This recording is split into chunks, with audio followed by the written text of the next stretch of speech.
এমন অনেক মানুষকে আমরা দেখেছি যে ড্রাগ অ্যাডিক্টেড ছিল, মিউজিক করেছে, হারাম সম্পর্কের মধ্যে ছিল, নামাজ ঠিক মতো পড়ে নাই, কিন্তু যখনই আল্লাহর কথা আলোচনা হতো দেখতাম সে খুবই শান্তভাবে মন থেকে কথা শুনছে। এই কথা শুনতে শুনতে শুনতে একদিন মাশাআল্লাহ এখন দেখবেন যে চিল্লা দিয়ে বেড়াচ্ছে বিভিন্ন মসজিদে। আল্লাহ হেদায়েত দিয়েছি, সব ছেড়ে দিয়েছে। এরকম মানুষের অভাব নাই কিন্তু সমাজে। তো এখানে আল্লাহ পাকের রহমত বা দয়ার একটা উজ্জ্বল দৃষ্টান্ত দেখতে পারবেন। ঠিক এরকম আরো একটা ঘটনা আছে বনু ইসরাইলের। এক ব্যক্তি এত পাপ করেছে যে শেষে মৃত্যুর সময় সে সন্তান থেকে ডাকছে, ডেকে বলছে যে আমি যখন মারা যাব আমার লাশটাকে তোমরা কবর দিও না, যদি আল্লাহ পাক আমাকে ধরতে পারেন তাহলে খবর আছে আমার। কি করতে হবে? সে বলছে যে আমার দেহটাকে তোমরা পুড়িয়ে ফেলবে এবং পুড়িয়ে ফেলার পরে ছাইগুলোকে একত্রিত করবা, করে অর্ধেক ছাই সমুদ্রে ভাসিয়ে দিবা, অর্ধেক ছাই বাতাসে উড়িয়ে দিবা। সন্তানরা তাই করলো। মৃত্যুর পর আল্লাহ পাক এই সমুদ্র এবং জমিনকে বাতাসকে আদেশ করলেন যে তোমরা ছাই জড়ো করে দাও। আর মানুষ আর জিন আল্লাহর কথা না শুনলেও এই প্রকৃতি আল্লাহ পাকের কথা শোনে। বিজ্ঞান বলে প্রকৃতি থেকে সব হচ্ছে। কি প্রকৃতি? প্রকৃতি কি, কাকে বলে? মানুষকে আল্লাহর ইবাদতকে বাদ দিয়ে প্রকৃতি পূজায় নিয়ে গেছে। এই পুরো প্রকৃতি আর মহাবিশ্বে এক আল্লাহর ইবাদত করে। কে সৃষ্টি করলো প্রকৃতি? প্রাকৃতিক ভাবে হয়েছে সবকিছু বলে, আল্লাহ থেকে হয়েছে বলা যাবে না। বললে আপনি মৌলবাদী হয়ে যাবেন। আল্লাহ শব্দ ইউজ করলে আপনি মৌলবাদী হয়ে যাবেন। ধর্মতাত্ত্বিক শব্দগুলোকে আস্তে আস্তে উঠিয়ে দেওয়া হয়েছে। দেখবেন যুক্তি, বিজ্ঞান, দার্শনিক শব্দগুলোকে আনা হয়েছে। এটাও টেকনিক্যালি করা হয়েছে। কোন সেকুলার মিডিয়াতে আপনি দেখবেন না ইনশাআল্লাহ বলছে। ইনশাআল্লাহ প্রমাণ করবে যে আপনি আস্তিক না নাস্তিক। তো প্রকৃতিকে আল্লাহ পাক আদেশ করলেন এই সমুদ্র ছাই জড়ো করো, এই বাতাস ছাই জড়ো করো। তারা ছাই জড়ো করে দিল। এই ব্যক্তিকে বলা হচ্ছে তুমি জীবিত করে আল্লাহ পাক বলছেন তুমি যে এই কাজটা করেছিলে, লিমা ফাআলতা হাযা, তুমি এই কাজটা কেন করেছো? তখন এই ব্যক্তি উত্তর দিচ্ছে মিন খাশিয়াতিকা ইয়া রাব্বি ওয়া আনতা আ'লাম। হে আল্লাহ, আমি আমার বুঝে যা এসেছে আপনার ভয়েই আমি এই কাজটা করেছি, আর আপনি খুব ভালো করে জানেন যে আমি আপনার ভয়ে করেছি নাকি অন্য কোনো কারণে করেছি। মানে আপনি আমার মনের কথা জানেন। আল্লাহ পাক তাকে মাফ করে দিলেন। আপনাদেরকে আমি সেই ব্যভিচারী মহিলার কথাও মনে করাই। ওই মহিলা, যে ব্যক্তি একজন যৌনকর্মী ছিল বা যেটা আমরা বলি ব্যভিচারিণী মহিলা ছিল, একটা কুকুরকে দেখেছে সে পানি পান করার জন্য তৃষ্ণার্ত, সে এটাতে মায়া করে দয়া করে তার মোজাটাকে নামিয়ে এই কূপ থেকে পানি উঠিয়ে কুকুরকে পান করিয়েছে।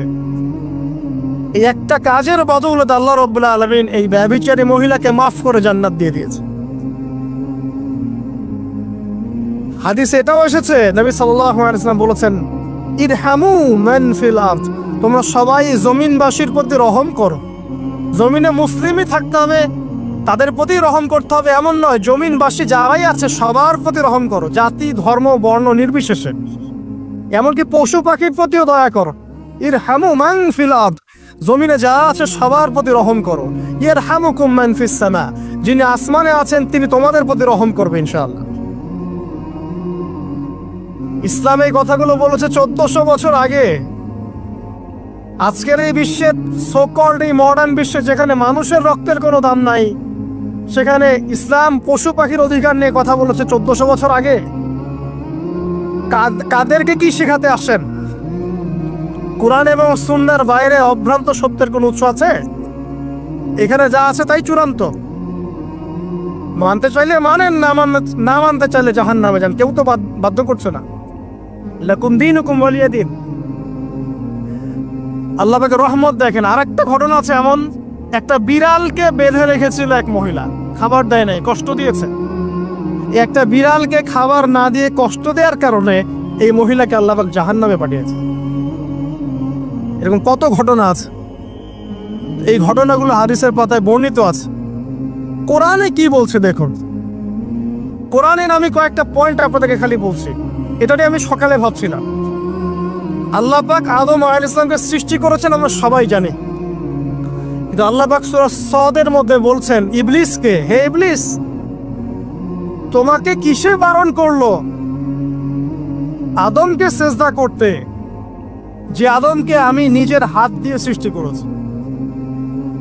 আল্লাহ রাব্বুল আলামিন যে আমাদেরকে এত যত্ন করে ভালোবেসে সৃষ্টি করেছেন, এটা কি আল্লাহ পাকের দয়ার নিদর্শন নয়?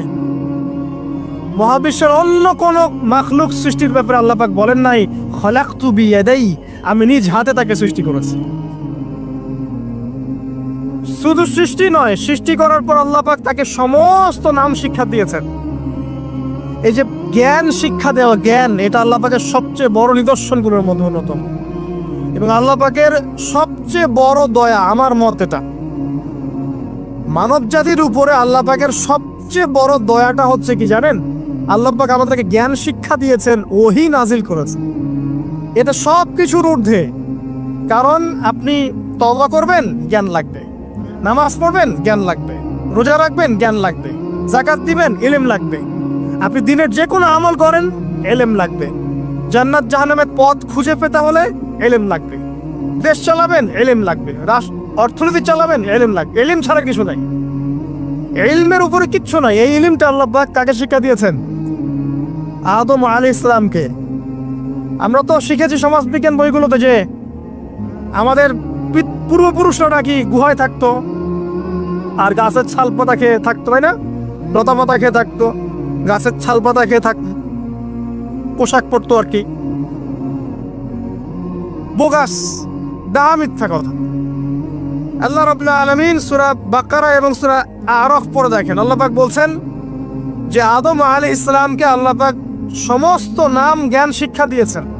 মহাবিশ্বের যে প্রয়োজনীয় জ্ঞানগুলো আছে সেগুলো আল্লাহ পাক আদমকে শিখিয়েছেন আলাইহিস সালাম। ওয়াল্লামা আদামাল আসমাআ কুল্লাহা, আল্লাহ পাক আদমকে সমস্ত নাম শিক্ষা দিয়েছেন। আমাদের পিতা মাতারা মূর্খ ছিলেন না, তারা সৃষ্টি থেকেই জ্ঞানী ছিলেন। আদম আলাইহিস সালামের পারমাণবিক বোম বানানোর কোনো প্রয়োজন ছিল না, ছিল? বানান নাই। আপনার মধ্যে এই জ্ঞানটা আসছে কিভাবে? বাই ডিএনএ আপনি জ্ঞান পাচ্ছেন, কারণ আমরা আদম সন্তান। অনেক জ্ঞান আমাদের ভিতরেই আছে, এগুলো চর্চার মধ্য দিয়ে, গবেষণার মধ্য দিয়ে প্রস্ফুটিত হয় মাত্র। জ্ঞান ভিতরে আছে আমাদের, আমাদের পিতাকে জ্ঞানী করে পাঠানো হয়েছে। এই জ্ঞান শিক্ষা দেওয়াটা হচ্ছে আল্লাহ পাকের সবচেয়ে বড় দয়াগুলোর মধ্যে একটা, গ্রহণ করেছেন। শুধু তাই নয়, আদম আলাইহিস সালামকে এমন জ্ঞান শিক্ষা দিয়েছেন যে জ্ঞান ফেরেশতারা পর্যন্ত জানতো না। এটা কি দয়া নয়? এটা কি আদম সন্তানের প্রতি ভালোবাসা নয়? তারপরে সেজদা করিয়েছেন। মহাবিশ্বে অন্য কাউকে কি সেজদা করানো হয়েছে? কোরআনে কি এমন কোনো দলিল আছে যে আদম আলাইহিস সালাম ছাড়া অন্য কাউকে সব ফেরেশতারা সেজদা করেছেন? আছে? তাহলে এই যে সম্মান দেয় আল্লাহর পক্ষ থেকে, সম্মান কিসের ভিত্তিতে? সম্মান শারীরিক ক্ষমতার ভিত্তিতে? সম্মানটা কি কারণে? জ্ঞানের কারণে, ইলমের কারণে, জ্ঞানের কারণে সম্মান। এই সম্মান দেওয়াটা কি আল্লাহ পাকের রহমত এবং দয়ার নিদর্শন নয়? অতএব সম্মান পেতে হলে, আল্লাহর রহমত পেতে হলে সেই জ্ঞানের চর্চায় আবার ফিরে আসতে হবে। আপনি যদি আজও সেই ওহির জ্ঞানের চর্চা করেন, আল্লাহ পাক এই পৃথিবীবাসীর বুকের মধ্যে আপনার জন্য সম্মান পয়দা করে দিবেন ইনশাআল্লাহ। দেখেন, ওই সেই জ্ঞানে যদি আপনি এখনো চর্চা করেন, আজও আপনি সম্মানিত হবেন ইনশাআল্লাহ। ব্যক্তি চর্চা করলে ব্যক্তি সম্মানিত হবে, একটা পরিবার চর্চা করলে ওই পরিবার সম্মানিত হবে, একটা সমাজ যদি চর্চা করে সেই ওহির জ্ঞান, ওই সমাজ সম্মানিত হবে। একটা দেশে যদি আপনি ওই ওহিভিত্তিক জ্ঞান ছড়িয়ে দেন, পুরো দেশকে আল্লাহ পাক সম্মানিত করবেন ইনশাআল্লাহ, পুরো জাতিকে সম্মানিত করবেন ইনশাআল্লাহ। আরো সামনে যান, এই যে আদম এবং হাওয়া আলাইহিস সালাম গাছের কাছে চলে গেলেন, ফল খেয়ে ফেললেন, কারণ আমরা আদম সন্তান, ভুল করি। আল্লাহ পাকের সাথে সাথেই বহিষ্কার করে দিয়েছেন না, আল্লাহ পাক তওবা করার জন্য কালিমা শিখিয়ে দিয়েছেন। সুবহানাল্লাহ। তাদের কালিমা জানা ছিল না। আল্লাহ পাক বলছেন ফাতালাক্কা আদম মির রাব্বিহি কালিমাত, আল্লাহ পাকের কাছ থেকে আদম আলাইহিস সালাম কিছু বাক্য শিখে নিলেন, যেই বাক্য দিয়ে ফাতাবা আলাইহি, সে আল্লাহর কাছে তওবা করলো। কোন সেই বাক্য? সূরা আরাফে আছে, রব্বানা যালামনা আনফুসানা ওয়া ইল্লাম তাগফির লানা ওয়া তারহামনা লানাকুনান্না মিনাল খাসিরিন। এই দোয়া কে শিখিয়ে দিয়েছে? আল্লাহ। এই তওবার বাক্য যে শিখিয়ে দেয়, এটা কি দয়ার পরিচয় নয়? আমরা আল্লাহর কাছে ফিরে যাব, তওবা করব, ইস্তেগফার করব, এই জ্ঞানটা শিখিয়ে দেয়া কি আল্লাহ পাকের দয়ার পরিচয় নয়? তাহলে আমরা কিভাবে ক্ষমা চাইতাম? কিভাবে ক্ষমা চাইলে আল্লাহ পাক সমস্ত গুনাহ মাফ করবেন, এই পদ্ধতিগুলো বলে দেয়া কি আল্লাহ পাকের দয়ার পরিচয় নয়? তারপর সামনে যান, পৃথিবীতে নামিয়ে দিয়ে আল্লাহ পাক ক্ষান্ত হয়ে যাননি। আল্লাহ রাব্বুল আলামিন আসমান থেকে হেদায়েতের গ্রন্থ পাঠিয়েছেন, বলেছেন এই গ্রন্থের মধ্যে যা আছে মেনে চললে তোমরা আবার জান্নাতে ফিরে আসবে ইনশাআল্লাহ। আল্লাহ পাক আদম এবং হাওয়া আলাইহিস সালাম এবং আদম সন্তান সবাইকেই সৃষ্টি করেছেন, উদ্দেশ্য হচ্ছে আল্লাহ পাক আমাদেরকে জান্নাত দিতে চান। আল্লাহ পাক চান যে আমরা যেন জান্নাতে যাই। যদি আমরা জান্নাতে যেতে না পারি পরকালে, একটা কারণে যেতে পারবো না, অনলি একটা কারণ, সেটা হলো আমাদের নিজের দোষে। একটা কারণ, যারা জাহান্নামে যাবে মানুষ এবং জিনদের মধ্যে, নিঃসন্দেহে মহাবিশ্বে তারা ছাড়া জাহান্নামে যাওয়ার উপযুক্ত কেউ ছিল না। ও জাহান্নামে যাওয়ার উপযুক্ত ছিল বলেই আল্লাহ পাক তাকে জাহান্নামে পাঠাবেন। আর যারাই জান্নাতে যাবে প্রত্যেকেই শুধু আমলের বদৌলতে যাবে না, বরং আল্লাহ পাকের রহমতেই যাবে। কেউই তার আমল দিয়ে জান্নাতে যেতে পারবে না। নবী সাল্লাল্লাহু আলাইহি ওয়াসাল্লাম এমন ভাষ্য বলছেন, ইল্লা আনা, আমিও না, ইল্লা বিরহমাতিল্লাহ, আমিও নয়, তবে আল্লাহ পাকের দয়া আমাকে ঘিরে ধরবে। আল্লাহ পাকের রহমত যাদের উপরে বর্ষিত হবে তারাই জান্নাতে যাবে ইনশাআল্লাহ। কে আমল দিয়ে যেতে পারবে না। যত আমলই করি বলা যাবে না এই আমলের বদৌলতে জান্নাতে যেতে পারবো। আল্লাহ পাক দয়া না করলে হবে না। আল্লাহ পাক চান যে আদম সন্তান যেন জান্নাতেই যায়। এই কারণেই সৃষ্টি করা, এই কারণেই আপনার ওহী ভিত্তিক গ্রন্থগুলো পাঠানো, এই কারণে নবী রাসূল পাঠানো, আলেম ওলামা সৃষ্টি করা, মানুষকে সতর্ক করা, হায়াত দেয়া, বারংবার জীবনে চলতে ফিরতে আপনাকে এলান করা হয় আল্লাহর পথে ফিরে আসেন, আল্লাহর পথে ফিরে আসেন। এলান করা হয় না? বিপদ দিয়ে আপনাকে এলান করা হয় আল্লাহর পক্ষ থেকে। আপনি চলতে পথে হোঁচট খান, আল্লাহ আপনাকে এলান দেন, ফিরে আসো। চলছেন বিপথে, আল্লাহ পাকে এলান দেন, ফিরে আসো। আল্লাহ পাকের পক্ষ থেকে কিন্তু এগুলো আসে। অদ্ভুত একটা হাদিস বললাম, অদ্ভুত বলতে বলছি অ্যামেজিং হাদিস, যে একটা সাহাবী বলছে, সালমান রাদিয়াল্লাহু আনহু, তিনি বলছেন যে যখন মুমিনের উপর বিপদ আপদ বালা মুসিবত আসে, তখন মুমিনের এই বিপদ আপদ বালা মুসিবত রোগ শোকের বদৌলতে আল্লাহ পাক তার গুনাহগুলোকে মাফ করে দেন এবং তার মর্যাদাকে বাড়িয়ে দেন, এবং সে আল্লাহর দিকে ফিরে আসার অনুশোচনা করার সুযোগ পায়। আর যখন কাফের মুশরিক বা ফাসিক মানুষকে এইসব রোগ ব্যাধি বিপদ আপদ বালা মুসিবত ঘিরে ধরে, তার দৃষ্টান্ত সেই উটের ন্যায় যে উটটাকে তার মালিক বেঁধে রেখেছে, এরপর ছেড়ে দিয়েছে। সে উটটা বুঝতে পারলো না কেন তার মালিক তাকে বেঁধে রাখলো আর কেনই বা তাকে ছেড়ে দিল। কথাটা কি বুঝতে পারছেন? যারা আল্লাহ দ্রোহী, তাদের উপর যখন বিপদ আপদ বালা মুসিবত আসতে থাকে, তারা বুঝে না যে কি জন্য আসলো আর কেন চলে গেল। কিন্তু মুমিন ব্যক্তি যারা মুসলিম, আল্লাহর অনুগত, তাদের বিষয়টা হচ্ছে এমন বিপদ আপদ বালা মুসিবত রোগ ব্যাধি তাদেরকে আল্লাহর দিকে ফিরিয়ে নিয়ে আসবেন।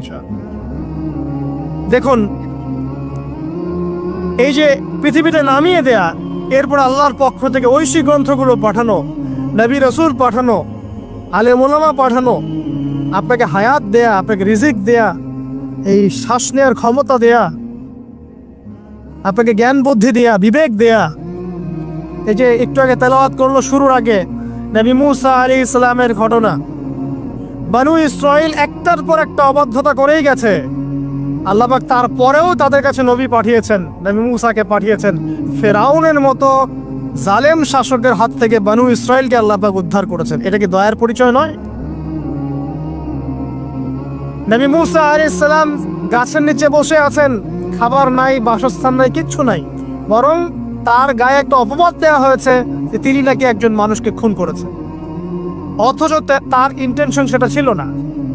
তিনি একটা ঘুষি দিয়েছেন লড়াই থামানোর জন্য, ওই এক ঘুষিতেই সেই ব্যক্তি ডেড।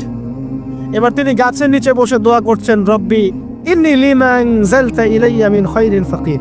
আল্লাহ, আমি নিঃস্ব অসহায় হয়ে এখানে বসে আছি, তুমি আমার উপর তোমার যে রহমত পাঠাবে আমি তার ভিখারি হয়ে বসে আছি। দোয়া করার সাথে সাথেই ওই শুআয়ব আলাইহিস সালামের মেয়ে হেঁটে হেঁটে চলে আসলেন। তিনি স্ত্রী পেলেন, তিনি শ্বশুর পেলেন, একজন নবী পরিবার পেলেন, বাসস্থান পেলেন, চাকরি পর্যন্ত পেলেন। 8 বছর তিনি রাখালি করেছেন শুআয়ব আলাইহিস সালামের ফার্মের মতো। দয়া মুহূর্তেই চলে আসবে, শুধু আল্লাহর দিকে অভিমুখী হলেই হয়, এগুলো দয়া। আইয়ুব আলাইহিস সালামের কথা মনে আছে না? দীর্ঘদিন রোগে ভুগছেন, চিকিৎসা হচ্ছে না, ভালো হচ্ছে না, শেফা হচ্ছে না। এখানে যারা আধ্যাত্মিকত্ব নিয়ে পড়াশোনা করেন, লেখালেখি করেন, তারা বলেছেন তাদের কিছু কিতাবের মধ্যে, রোগটা যখন এমন একটা পর্যায়ে চলে আসলো যে তিনি জিহ্বাটা নড়াতে পারছেন না, কারণ তিনি আল্লাহ পাকের জিকির করতে প্রচন্ড ভালোবাসতেন। এক পর্যায়ে রোগটা এমন একটা জায়গায় চলে আসলো যে জিহ্বাটা তিনি নড়াতে কষ্ট হচ্ছে। তখন গিয়ে তিনি বলছেন, রব্বি আন্নী মাসানি আদ-দুররু ওয়া আনতা আরহামুর রাহিমিন। হে আল্লাহ, আমাকে কষ্ট স্পর্শ করেছে, আর তুমি তো ক্ষমাকারী, রহমকারীদের মধ্যে সর্বশ্রেষ্ঠ রহমকারী। আমি জিকির করতে পর্যন্ত পারছি না, আল্লাহ আমার রোগটা শেফা দিয়ে দাও। বলার সাথে সাথে আল্লাহ রাব্বুল আলামিন প্রস্রবণ ঝর্ণা তৈরি করলেন, এখানে গোসল করো, শেফা হয়ে গেল। এগুলো কি রহমতের পরিচয় নয়? এখানে এক্সপেরিয়েন্স স্কলার এমনও বলেছেন, আজকে আমরা যারা বাহ্যিক সৌন্দর্য নিয়ে বেশি গর্ব করি আর কি, আত্মিক সৌন্দর্যের চাইতে বাহ্যিক সৌন্দর্য নিয়ে যারা বেশি গর্ব করি, যদি আল্লাহ পাক আমাদের পোশাকটাকে পরিবর্তন করে দেন, আত্মাটাকে দেহের পোশাক দেন আর দেহটাকে আত্মার পোশাক বানায় দেন, তাহলে দুর্গন্ধে কি আমাদের সামনে আসতে যাবে না। কথা মনে বুঝতে পারছেন না? আইয়ুব আলাইহিস সালামের আত্মাটা ছিল পবিত্র, পরিশুদ্ধ, তার দেহের মধ্যে রোগ হয়েছিল। আর এই পুরো বিশ্বের ম্যাক্সিমাম লোকের মানুষের রোগ এখন আত্মায়, দেহে নয়। আবার বলছি, হয়তো বুঝতে পারছেন না। আইয়ুব আলাইহিস সালামের রোগটা হয়েছিল দেহে, বাইরে। তার আত্মা ছিল পবিত্র, পরিশুদ্ধ আত্মা। দেহের রোগের একটা পর্যায়ে যখন জিহ্বাটায় ইফেক্ট হলো, তখন জিকির করতে তার কষ্ট হচ্ছে, তখন তিনি দোয়া করছেন, আল্লাহ আমার এই রোগটাকে শেফা দিয়ে দাও। আর এখনকার পুরো জেনারেশন, এই সভ্যতার রোগ হচ্ছে ভিতরে আত্মায়। দেহের রোগের চাইতে এদের আত্মার রোগটা বেশি। এখন এই আত্মাটাকে যদি দেহ বানিয়ে দেওয়া হয় আর দেহটাকে আত্মার পোশাক পরিয়ে দেওয়া হয়, দুর্গন্ধে কেউ সামনে আসতে চাবে না। তাই আইয়ুব আলাইহিস সালামের সেই দোয়া এখন আমাদের বেশি করা উচিত। রব্বি আন্নী মাসানি আদ-দুররু ওয়া আনতা আরহামুর রাহিমিন। আল্লাহ, আমাদের আত্মায় রোগ এসেছে, এটাকে তুমি শেফা দাও। দেহের রোগ লেস ইম্পর্টেন্ট, আত্মার রোগটা বেশি ইম্পর্টেন্ট। এরকম নিদর্শন কোরআনের পাতায় পাতায় ছড়িয়ে আছে। আসহাবুল কাহফ, পুরো সমাজ ওদেরকে মেনে নিচ্ছে না, গুহায় চলে গেলেন, ঘুম পাড়িয়ে দিলেন আল্লাহ পাক। 309 বছর। কত বছর? 309 বছর একটা দোয়ার বদৌলতে। তারা বলেছিল, রব্বানা আতিনা মিন লাদুনকা রাহমা ওয়া হাইয়্ লানা মিন আমরিনা রাশাদা। আল্লাহ পাক শুধু ঘুম পাড়িয়ে রাখলেন না, তাদের মধ্য দিয়ে আল্লাহ পাক পুরো একটা সভ্যতাকে হেদায়েত করে দিলেন। আলহামদুলিল্লাহ। যে সভ্যতা বিশ্বাস করতো না যে পরকাল বলে কিছু আছে, দাকিয়ানুস বাদশার সেই জুলুম থেকে আল্লাহ পাক এই 10 জন বা 9 জন যুবককে বাঁচালেন। ওদেরকে কিয়ামত পর্যন্ত কোরআনের পাতায় স্থান দিলেন, নিদর্শন বানালেন, এবং তাদের মধ্য দিয়ে একটা পুরো সভ্যতাকে হেদায়েত দিলেন। সুবহানাল্লাহ। যেখানে যাবেন এই নিদর্শন। আর কার কথা বলবো? যুলকারনাইন, মনে আছে? কোন সূরা আছে যুলকারনাইনের কথা? সূরা কাহফ। আল্লাহ পাক তাকে এমন রহমত করেছিলেন যে মাশরিক মাগরিব, মানে পূর্ব পশ্চিম পর্যন্ত তাকে রাজত্ব দিয়ে দিয়েছে। আজকে তো আমরা এই সামান্য একটু ক্ষমতা পেলেই আমাদের কেউ চেনে না, গায়ে হাতি দেওয়া যায় না, ঠিক আছে? মানে তখন সে নিজেকে মনে করে যে সে এই পৃথিবীর সব কিছু, বাকি মানুষ আর মানুষ না। ক্ষণস্থায়ী সামান্য একটু ক্ষমতা দিয়ে দেখবেন আমাদের অবস্থা খারাপ। আমাদের এই যে জীবন, আমাদের রিজিক, আমাদের পরিবার, আমাদের সুস্থতা, আমাদের জ্ঞান, আমাদের সমাজ বলেন, রাষ্ট্র, আমাদের অর্থনীতি, এই বিশ্ব, এই সব কিছুই একটা বিষয়কে কেন্দ্র করে টিকে আছে। শুধুমাত্র একটা বিষয়ের সাথে এই পুরো মহাবিশ্ব সম্পর্কিত। আমাদের জীবনের প্রতিটা বিষয় শুধুমাত্র এবং শুধুমাত্র আল্লাহ পাকের রহমতের উপর টিকে আছে। আল্লাহ পাকের রহমত আমাদের ব্যক্তি জীবন, পারিবারিক জীবন, আমাদের দেহ, আমাদের মন, আমাদের জ্ঞান, অর্থনীতি, ব্যবসা বাণিজ্য, আমাদের রাষ্ট্র, সব কিছুর মধ্যে শুধুমাত্র আল্লাহ পাকের রহমত দিয়ে ভর্তি। আল্লাহ পাকের রহমতের এত বিশাল সমুদ্র যেটা উপলব্ধি করার ক্ষমতা আমাদের নাই। আমরা যদি সবাই ঠান্ডা মাথায় একটাবার খালি ভাবতে বসি, সবাই যার যার জায়গা থেকে ভাবি যে আল্লাহ পাক আমাদেরকে কি কি রহমত দিয়ে রেখেছেন, কি কি নিয়ামত দিয়ে রেখেছেন। ওয়াইন তাউদ্দু নি'মাতাল্লাহ লা তুহসুহা। তোমরা যদি আল্লাহ পাকের নিয়ামত গণনা করা শুরু করো, কোশ্চিনকালেও গুণে শেষ করতে পারবে না। আল্লাহ পাক সূরাতুল জুমারের মধ্যে বলেছেন, কুল ইয়া ইবাদিয়াল্লাযীনা আসরাফু আলা আনফুসিহিম। হে নবী, আপনি বলে দিন, আমার বান্দাদেরকে বলে দিন যে হে আমার বান্দারা, তোমরা যারা তোমাদের নফসের উপরে জুলুম করেছ, সুদীর্ঘকাল নামাজের খবর ছিল না, যাকাত দিইনি, হজ ফরজ হয়েছিল করি নাই, সওম রাখিনি, আল্লাহর দিন এগিয়ে নেওয়ার কোনো চেষ্টাই করি নাই, সুদীর্ঘকাল হারাম খেয়েছেন, ঘুষ খেয়েছেন, জেনা করেছেন, বাদ্যযন্ত্র বাজিয়েছেন, অশ্লীলতা এর মধ্যে ডুবেছিলেন, মাদকদ্রব্য সেবন করেছেন, সুদীর্ঘকাল তোমরা যারা নিজেদের নফসের উপর জুলুম করেছ, লা তাকনাতু মির রাহমাতিল্লাহ, তোমরা আল্লাহ পাকের রহমত থেকে নিরাশ হয়ে যেও না। তোমরা আল্লাহ পাকের রহমত থেকে নিরাশ হয়ে যেও না। ইন্নাল্লাহা ইয়াগফিরুয যুনুবা জামিআ, আল্লাহ পাক চাইলে সমস্ত গুনাহ মাফ করতে পারেন। ইন্নাহু হুয়াল গফুরুর রহিম, তিনি হচ্ছেন পরম করুণাময়, অসীম দয়ালু। আমি আলোচনা সামনে নিয়ে যাওয়ার আগে একটা বিষয় বলে রাখতে চাই। এই আলোচনাকে একপাক্ষিকভাবে, একপেশেভাবে বুঝে নেওয়ার কোনো সুযোগ নাই। আল্লাহ পাক যেমন পরম করুণাময়, অসীম দয়ালু, ঠিক একইভাবে আল্লাহ রাব্বুল আলামিন শাদীদুল ইকাব, কঠিন শাস্তি দাতাও বটে। এই দুটো বিষয় মাথায় রেখেই আল্লাহর রহমতের আশাও করতে হবে এবং আল্লাহ পাকের গজবের ভয়ও করতে হবে। এর মাঝখানেই হচ্ছে ঈমান। এই জায়গা থেকে আলোচনা বুঝতে হবে। আল্লাহ পাক তৌফিক এনায়েত করুন, আমিন। আমাদেরকে আল্লাহ রাব্বুল আলামিন তার রহমত থেকে নিরাশ হতে বারণ করছেন। যে যত পাপ করেছে জীবনে, যদি একটা বার কেউ যদি আল্লাহ পাককে মন থেকে ডাকে, চোখ দিয়ে ঝরঝর করে পানি পড়ে, আল্লাহ পাককে বলে, সেজদায় গিয়ে পড়ে আল্লাহকে বলে রব্বিক ফিরলি, আল্লাহ আমাকে মাফ করে দাও, তার মনের মধ্যে যদি সততা থাকে, মন থেকে যদি সেই কথাটা বলে থাকে, আল্লাহ পাক শুধু তাকে ক্ষমাই করবেন না, তার সমস্ত গুনাহগুলোকে আল্লাহ নেকি দিয়ে পরিবর্তন করে দিবেন। একটা হাদিস পড়ছিলাম, নবী করিম সাল্লাল্লাহু আলাইহি ওয়াসাল্লাম তিনি বলছেন যে লাম্মা কাদাল্লাহুল খালক, যখন আল্লাহ রাব্বুল আলামিন এই মহাবিশ্ব সৃষ্টি করেন, তখন আল্লাহ রাব্বুল আলামিন কাতাবা কিতাবান, একটা কিতাব লিখেছেন। একটা কিতাব আছে আল্লাহর কাছে, কাতাবা কিতাবান ফাহুয়া ইনদাহু ফাওকাল আরশ, যেই কিতাবটা আল্লাহর নিজের কাছে আছে, আরশের উপরে। সেখানে আল্লাহ পাক লিখে রেখেছেন, কি লিখেছেন?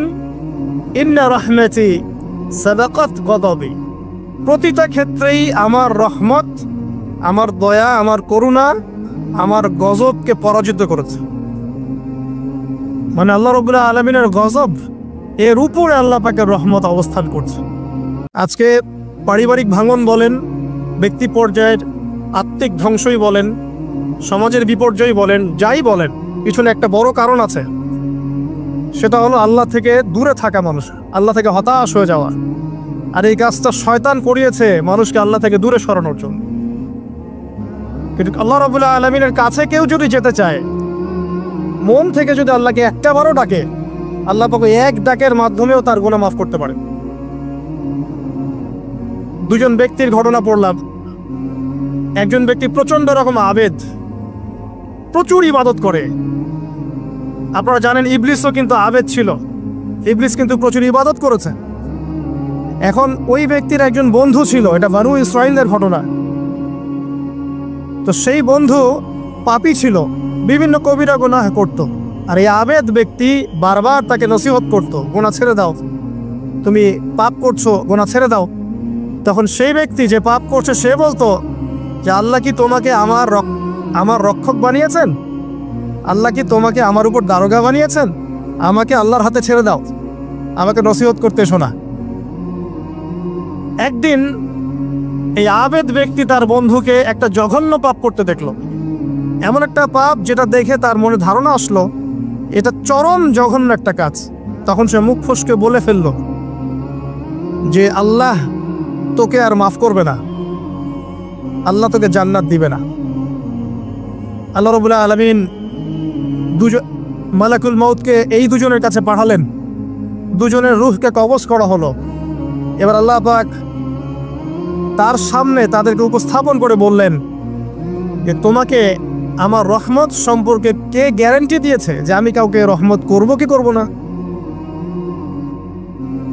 যাও, আমি তোমাকে জাহান্নামে পাঠালাম, ওই ব্যক্তি যে আমার রহমত প্রত্যাশা করেছে আমি তাকে জান্নাত দিয়ে দিলাম।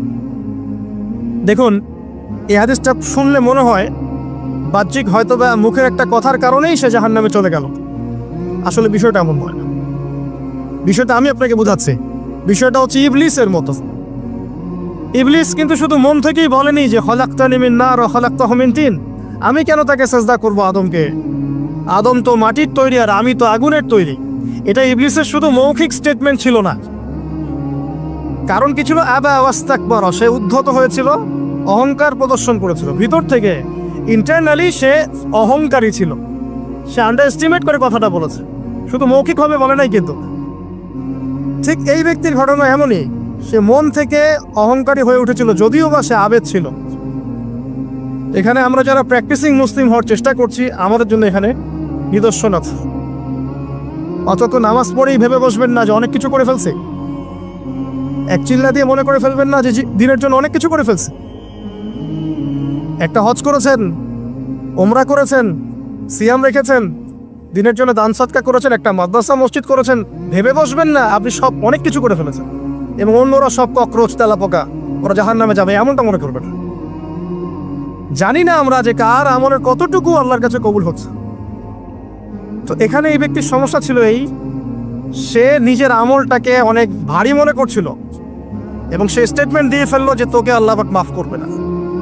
এই একটা কথা মন থেকে বলার কারণে তার ইহকাল পরকাল দুটা বরবাদ হয়ে গেল, সে জাহান্নামে চলে গেল। ঠিক আরেক ব্যক্তির ঘটনা আছে এমন, এগুলো সবগুলো রেফারেন্স আছে।